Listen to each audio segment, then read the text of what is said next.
आप चाहते हो कि आपके घर में शांति हो तो व्यवस्था मत दें, सिर्फ आप शांत होते चले जाएं। मैनेज मत करें।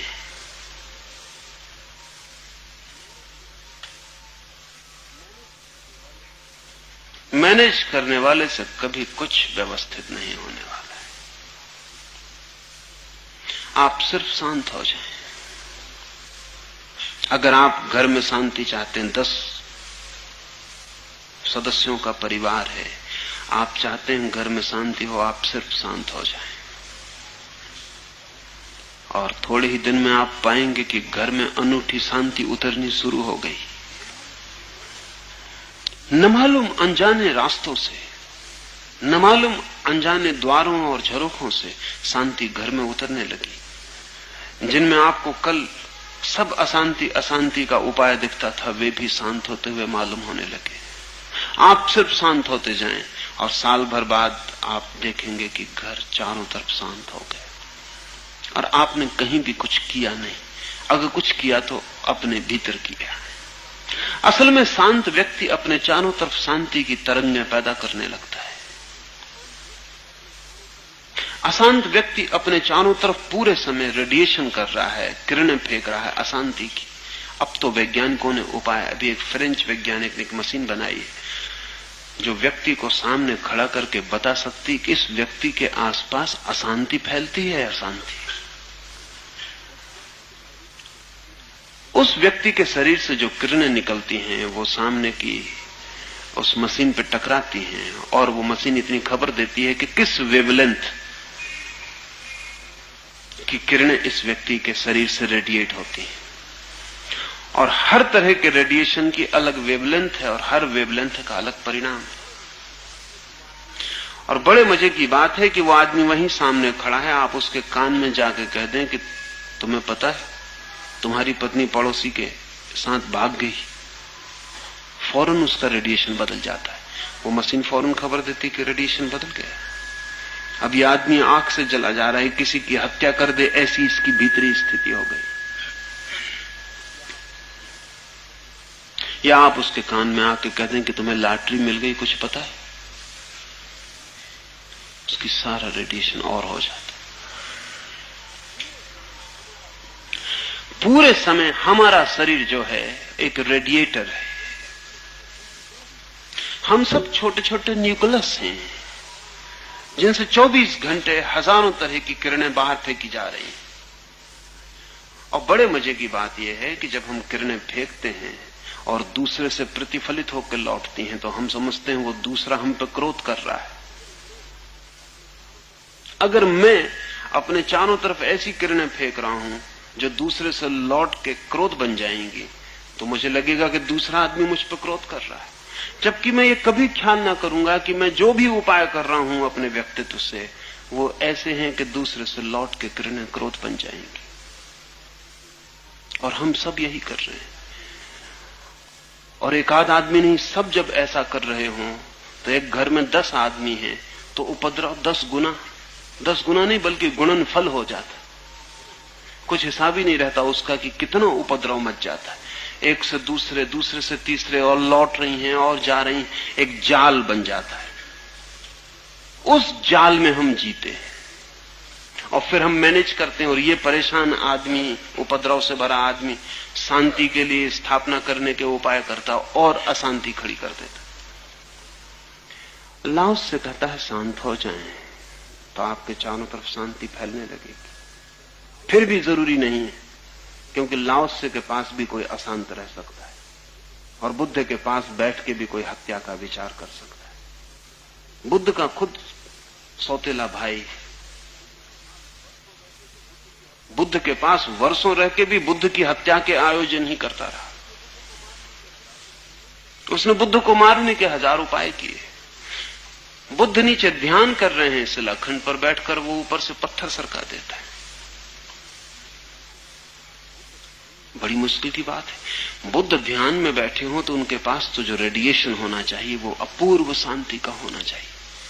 और अगर बुद्ध के पास नहीं होगा तो किसके पास होगा? पर वो देवदत्त है, वो पत्थर सरका रहा है नीचे बुद्ध पर। वो रास्ते से गुजर रहे हैं निरीह बुद्ध, जो कि फूल को भी चोट न पहुंचाना चाहें, और देवदत्त एक पागल हाथी को छुड़वा देता है, और वो सौतेला भाई कजिन। तब तो सवाल उठता है कि बात क्या है। अगर बुद्ध के पास शांति की और आनंद की किरणें फैलती तो इसको क्या हो रहा है। लेकिन वे भी तभी फैल सकती हैं जब आप ग्राहक हो, नहीं तो आपके भीतर नहीं फैलेंगे। आप अपने द्वार बंद रख सकते हैं, इतनी स्वतंत्रता है आपको। आप अपने भीतर के जहर में जी सकते हैं, और अमृत की भी वर्षा हो रही हो तो छाता लगा सकते हैं। तो जब ये कहा जा रहा है तो इस बात को ध्यान में रख लेना आप कि लाओसे का जो ज्ञानी है वो अपनी तरफ से तो शांत हो जाएगा, अपनी तरफ से शांति की किरणें फेंकेगा। फिर जो भी उस शांति की किरणों के लिए ग्राहक है उनमें व्यवस्था हो जाएगी। जो नहीं है ग्राहक उनमें व्यवस्था नहीं होगी। लेकिन फिर भी लाओसे उनकी अशांति में भागीदार तो नहीं ही रह जाएगा। वो अशांति की किरणें फेंकता तो उनकी अशांति को बढ़ाने में तो भागीदार होता ही। अब कम से कम अशांति उनकी नहीं बढ़ाएगा। अगर शांति ना भी उनको मिल सकी तो भी अशांति बढ़ाने में हाथ नहीं बटाएगा।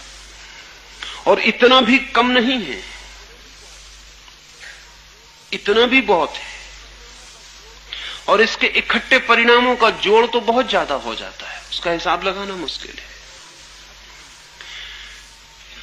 अभी हम अणु का विस्फोट कर लिए तो हमें पता चला है कि परमाणु में पदार्थ के आखिरी कण में अपरिसीम शक्ति है। इसकी हमें कभी कल्पना भी नहीं थी, ये कभी किसी ने सोचा भी नहीं था, ये इमेजिनेशन में भी कभी नहीं था कि परमाणु में इतनी शक्ति होगी।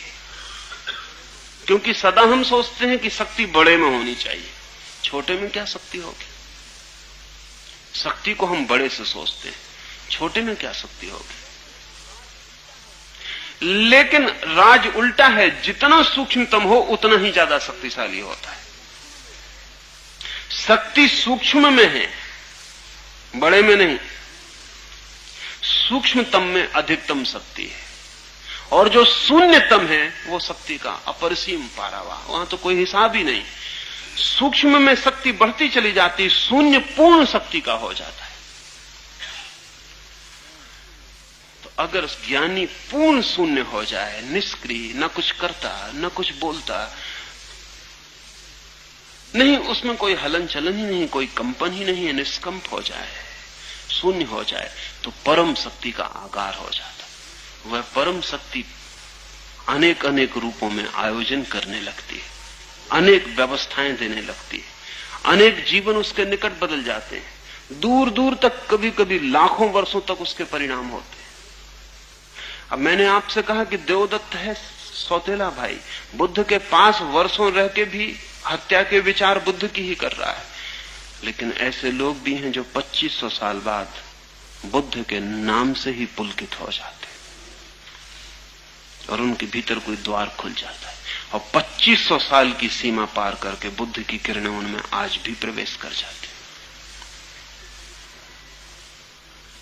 क्योंकि इस जगत में कोई भी रेडिएशन कभी खोता नहीं है। इस जगत में जो भी किरण है वो कभी खोती नहीं। इस जगत में जो भी है वो नहीं खोता है। बुद्ध के हृदय से जो किरणों का विकिरणन हुआ था वे आज भी उसी तरह फैलती रहती हैं। आज भी कोई हृदय उनके लिए खुलता है तो तत्काल उसमें प्रवेश कर जाती है। बुद्ध का ही क्यों, जो भी जानने वाले कभी हुए हैं उनका भी, और जो नहीं जानने वाले हुए हैं उनका भी। जब आप हत्या का विचार करते हैं तो आप अकेले नहीं होते, जगत के सारे हत्यारों की किरणें आपको उपलब्ध हो जाती। ध्यान रहे, न तो इस जगत में किसी आदमी ने अकेले हत्या की है, और न इस जगत में अकेले किसी आदमी ने परम ज्ञान पाया है। जब कोई परम ज्ञान पाने को आतुर होता है तो जगत के सब परम ज्ञानियों की शक्ति उसमें बहने लगती। और जब कोई किसी की हत्या करने को आतुर होता है तो जगत के सारे हत्यारे जो कभी हुए, जो अभी हैं या जो कभी होंगे, उन सब का प्रवाह उस आदमी की तरफ हो जाता, वो गड्ढा बन जाता है। इसलिए हत्यारे अक्सर कहते हैं, और ज्ञानी भी, हत्यारे अक्सर कहते हैं कि ये मैं कैसे कर पाया, ये मैं नहीं कर सकता, ये मैं सोच ही नहीं सकता कि हत्या मैंने की होगी, ये मैंने कभी कल्पना नहीं की थी कि मैं ऐसा काम कर पाऊंगा। इसमें थोड़ा सा सत्य है, क्योंकि हत्या करने का विचार तो हत्यारे ने ही किया, लेकिन हत्या करते वक्त उसको जो किरणें उपलब्ध होती हैं, जो शक्ति उपलब्ध होती है, उसमें बहुत हत्यारों का हाथ है। इसलिए कोई ज्ञानी भी ये नहीं कहता कि ये ज्ञान मुझे मिला, यद्यपि चेष्टा उसने की, साधना उसने की, संकल्प उसने किया, समर्पण उसने किया, लेकिन जब ज्ञान उपलब्ध होता है तो जगत की समस्त ज्ञानियों की शक्ति उसके साथ खड़ी हो जाती।